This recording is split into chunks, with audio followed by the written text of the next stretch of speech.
So I wasn't going to post a video today, but I'm really trying to stick with what the challenge is that I gave myself to do 100 days of content. Now, I did skip Christmas and I still got some content out like on Facebook or whatever, but I didn't put a video out. I don't think I put one out Christmas Eve either, but nonetheless,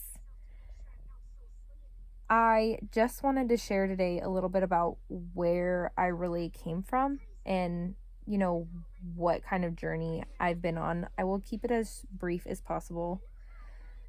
You have to really know where you came from, in my perspective, to see like all the different experiences that God has brought you to where you are now. Like, every time I look back and reflect, I'm like, wow, God brought me here, and wow, that led to this, and wow, then God brought me there, and then, oh wow, God like put this divine appointment in my path, and oh wow, and now look where I've gone. Oh wow, and now look, like, and now look, and now look, like, that's how I look back. A lot of reflection, so many times people are like, oh, it hurts to look back, or oh, it's too painful, or oh, I had too many traumatic experiences, or that could be very true. And I'm very saddened for, those of you who maybe have had that happen. I too have had some of those experiences, but as much as we want to focus on just the negative things, I try really hard to have God bring back those memories of the good that happened. Of course, we remember like, that really traumatic thing that changed like our whole trajectory in life, and now we're stuck on this path and we didn't pick it and we're upset, and like, you could go off on these spin-offs, right? You could go down these rabbit holes. It's very easy to get sidetracked.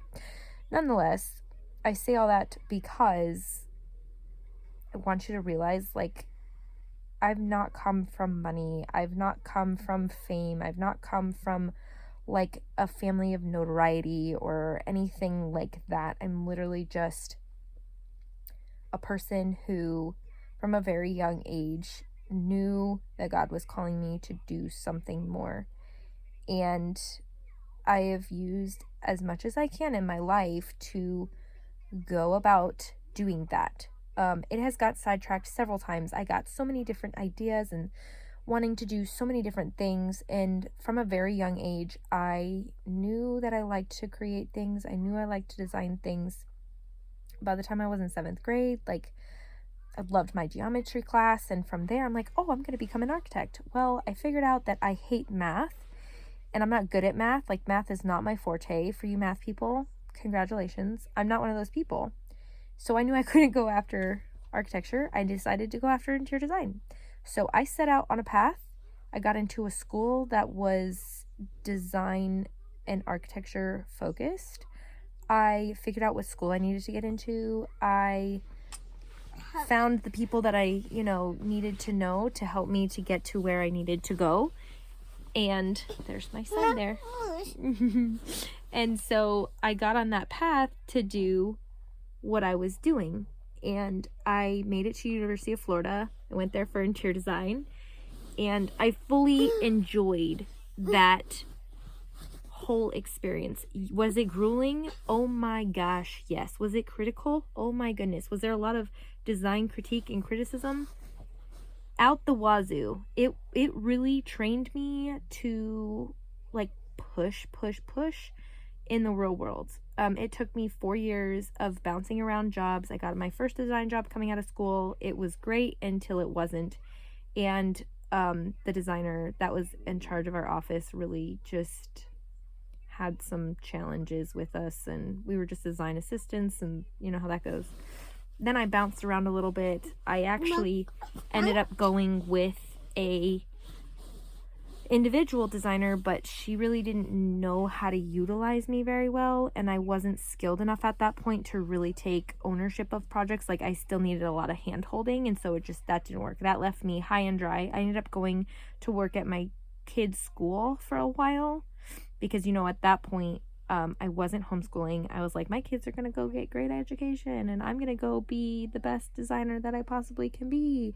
All the while I had this irking, like, nudge in my head that kept telling me, you're not supposed to be a designer, but I'm going to let you keep going on this. And I'm like, okay, God, but you gave me all these experiences. Like you've allowed me to have all these, like you could have just like severed it and been like, not let me had any of these experiences, but you still let me have these experiences. I don't know what that was, me, or that was him just like, here you go. Like, just keep going down your path. So I digress. I worked at a Montessori, loved it. Love Montessori. That's what my nature explorers homeschool collective is all about. We have a whole nonprofit and everything that I can talk about on a whole nother different episode, but I worked at the Montessori for a little while and it was great. I loved it until I didn't, because I'm like, I'm not supposed to be doing this. I was going to go after Montessori certification, but I decided not to because it was going to take me away from my 2 kids and I didn't have the money to invest. And I wasn't I wasn't sold on that idea that I was supposed to be going out and being a Montessori guide. Although I am somewhat now, I do Montessori style stuff, but I ended up going and working for another design firm back at the original place that I worked for, and bounced around, ended up going to another place in downtown, and then I ended up making it to a corporate entity that I wasn't even doing design for. I was building out parking lots and grease traps and sidewalks. I was like, yeah, sure, whatever, because it was more money, so I didn't care, right? I was going after the money because that's what we needed. We just needed money, and I'm like, sure, it's great experience. I'll get more experience. I'll get more exposure. I'll get more networking opportunities, because I'm like thinking, oh, I'm working for the project design people. I can go and pursue the interior design group at this. It was a restaurant place, by the way. It's a big restaurant chain. And they have like multiple restaurants under them. Nonetheless, I was at corporate office and I'm like, oh, I'll just get into the interior design space this way. Like, I'll nudge my way in from inside. Like, inside. That didn't work. They ended up restructuring and it was a mess. And so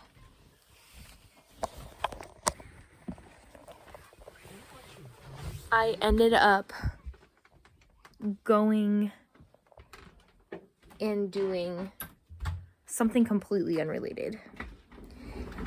And that led me to doing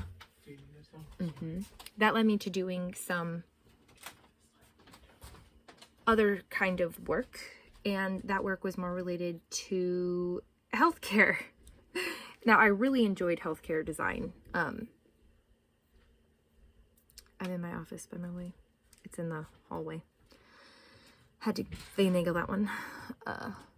So I worked in healthcare design, I wanted to work in healthcare design, but I didn't. But I ended up working in the IT department as an executive assistant. Totally, again, like not exactly what I wanted, but I'm like, the job was better than the other job. So yeah, I'll take it. Then after going to there, I'm like, I absolutely can't do this. I'm not in design. Like, I'm not doing anything I'm supposed to be doing with my degree. Like, what am I doing? So I ended up getting connected on LinkedIn with somebody, like an alumni from my university. So we had some chats going on. They were actually looking for designers. So I ended up getting my dream job after like 4 years of trying to get this job. And I was so ecstatic. I had to take a test to get in. I'm like, I hate tests, anxiety, like through the roof, right? I'm like, oh my gosh, I'm not going to get this test right. Like, I don't know what I'm doing. But I got it. And lo and behold, I got my dream job. I didn't have that job, but for a year, my health tanked. My mental state tanked. I was way overworked. I was freaking out because I was actually making like a decent salary at the time for like a new grad, right? Been 4 years out of college. And I'm like, oh my gosh, I'm making all this money. It was not a lot of money. I mean, it was, in nowadays time, it was decent, but, it was not like 6 digits or anything. So while I was working that job, I'm like, I am just trading time for money, and I'm so replaceable. Like, And I was stressing over what I was doing with my time and my energy and all the things that I was doing there. And then I was still having to like cart back and forth to my kids' school and trying to keep up with the house. And I just said nope. So I left that job, and I remember telling that boss, which I was crying leaving, because God was really talking to me at that time, and it was like, no, you have to leave this job and you're gonna go homeschool. I'm like, I think I'm called to homeschool. I guess that's it. I'm like, I never thought about this ever in my life, because I'm like, my kids are gonna go to a school. No. So I homeschooled. And within that time frame, I quit my job, which I said, I'd give me a month. So I'm giving you a month so you can find a new designer. We can figure out what you, if you need me to train him. Nope, they let me go, the next day or the day after. I was so discouraged, disappointed. But I remember telling my boss when I was leaving, because she was going to have me be the next assistant manager and basically take over her job. That was the trajectory I was on, was a design manager. And I totally could have done that job. But not with the commute that I had, not with the 2 kids that I had, not with anything that I was, not with the scenario that I was currently dealing with my health. My health took a turn. I was dealing with panic, anxiety, all these things out of nowhere. I was dealing with major frustration, anger outbursts, all these different things. A lot of things that I found out later were because of mold and mold toxicity, which I had to get detoxed from. But I remember telling her, I'm not able to keep this job because I'm going to start a ministry and I'm gonna go help families. And this was before we even really had anything set in stone. I literally, God was prophesying through that what I was doing. So, I can tell you a whole bunch of backstory with all the design stuff on another thing, another episode. But it was in that moment that I really had to take ownership of what I was doing. I'm like, okay, I'm going to homeschool my kids. Great. This is going to be awesome. It wasn't awesome. It was torture. Thankfully, we started homeschooling a year before COVID hit, and that was a godsend blessing, because we were trying to figure it out. It is not school at home, y'all. Don't. If you want to spend more time with your kids, which I was I'm trading time for money. And I think a lot of the resentfulness was because my husband ended up staying home with them for the formative years of their life, and I didn't. And that always I felt like I was letting them down. So that was hard. And so I came home. It was ruckus because I was expecting this perfect little setup, and it just wasn't. And OCD tendencies all over the place, wanting it to be perfect this way and that way. We tried to do the Montessori thing at home. It didn't work. So I started researching Charlotte Mason and Waldorf and all these different things, sunlight and unschooling, deschooling. I didn't know about any of these things until I brought them home. And after I brought them home and I was screwing it up so bad, and figured out I knew nothing, and we didn't have a community at that point. I was all alone. And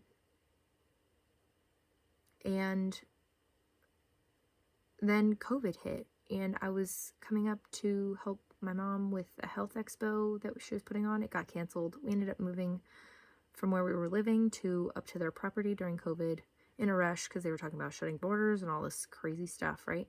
So I got up here, and lo and behold, it's a year past the time that I was telling my boss we were going to be doing a whole ministry and going out and doing all this stuff. I had forgotten about that, by the way. I'd totally forgotten about what I had told her. And I wasn't doing any of that. Totally just off the radar. We get up here, COVID hits, and we started going to do festivals. and people were confusing us with some other organizations. I'm like, no, we're just a family ministry out here, like doing literature, evangelism, and some arts and crafts for kids. And they're like, oh, okay, well, do you have a name? Like, who are you? What are you doing? So that's really where this whole journey started. Was I created a nonprofit. It's called Tender Heart Ministries. And I didn't just do it by myself. You know, it was supposed to be our family thing. It ended up becoming my thing. But I did have the backing, support, and encouragement, which definitely helps for some of you. I know you don't have that, but just know, like, when you build your own community, those people are the ones that are your family. So I ended up starting a homeschool group from there, which led to, you know, all the micro school stuff that we've now gone through, and where I'm really branching out into help others find their passion and purpose and how to make it their calling so they can actually go and have massive impact. You can't have impact without having it be sustainable. And so I've walked down that road of not having it be sustainable and struggling, like, where am I going to find the next things? We were very much self-funding. So it was coming from our tax returns to help to fund all of the book projects and events that we did, like this event here. We did this bash event. I've done several, but I'm just telling you, like, all of this is my background of where I've come. I've been in and out of this arena. I'm now going into the arena of really impacting others and helping them to gain clarity on what they're doing. I'm so excited to get started on everything, and I know that it's been a journey. It's been a journey of me stuck in a rut, being in analysis paralysis, getting the overwhelm, getting stuck in cycles, spinning my wheels, all the things, because I just didn't want to do the thing that I was being called to do. And it was hard. It was hard to hear that. It was hard to accept it, because I'm like, no, I'm just supposed to be this homeschool mom. But all the while I'm over here, you know, doing the co-ops and doing the communities and creating all this stuff. And I'm like, I know I'm supposed to be helping other people do this, and I'm so stuck doing my own thing. Like, and don't get me wrong, like, we've had a thriving homeschool group going for the last 4 years, and it's been very successful. And successful in terms of impact, that success is not just measured in dollars, right? Dollars are a great addition, and we have been able to keep the nonprofit sustainable, but the whole purpose of me sharing where I've come from is to tell you that you're not alone. And I've been there. I'm still learning. I still have coaches. I have mentors. I go through different training to better myself. I've worked on 2 anthology projects now. The second one is finishing out the middle of January. I'm super excited for it to come out. I will tell you all when it does. But it's all about rising and leading despite dealing with adversity. And that's really been my journey, is dealing with a bunch of adversity, dealing with a lot of internal adversity as well as external adversity, overcoming objections within my own self, overcoming confidence, overcoming feeling like inferior to everybody else. You know, I'm not the youngest one in the bunch anymore, although I used to be, but I've been after pursuing these passions since I was little. I've always loved entrepreneurship, even though I didn't know what it was called. Like, nobody told me. I didn't know the term. I wasn't given that vision until later on in life. And I'm like, man, what I could have done with my life if I would have known all these things. Like, learning that confidence. So that's why I've created so many things within the homeschool world as well, because I'm like, man, if I would have had somebody to walk me through this at a younger age, man, where could have been already? But I'm exactly right where God placed me to be, and I just want you to realize that you're exactly where God wants you to be, even if it's not where you think you need to be. It's all in His timing, in His season. It's not always in our timing or our season. It is when it is supposed to be. It is when He has meant it for us. It is when we are ready for it. And so it's taken me this far. It's taken me this long to get where I am. But I've gotten to this point now where I'm able to share these things and see the connection and see the reflection back. So I just want you to know that you are exactly where you're supposed to be. Your story, your past, your experiences, they have a reason. And there's a time and a season for everything. And to keep pushing past all those barriers, all those adverse moments, all the negative experiences that you've been dealt with. We are going to be going through the book Get Out of Your Head by Jeannie Allen. It is a study of Philippians, and I'm really excited about it because it's something that I've struggled with a lot lately in my past, and I don't want to be there anymore. So it takes that want, that willpower to go and even do that, but we can't do it in our own. We have to do it with God. God has to help us do that. We will not be anything that He wants for us if we don't include Him in it. And that's why He lets us go through certain things. Because like, okay, you can do it your way. And then we'll do it my way. And we'll see which way works. And a lot of times, every time, His way is the best for us. Until next time.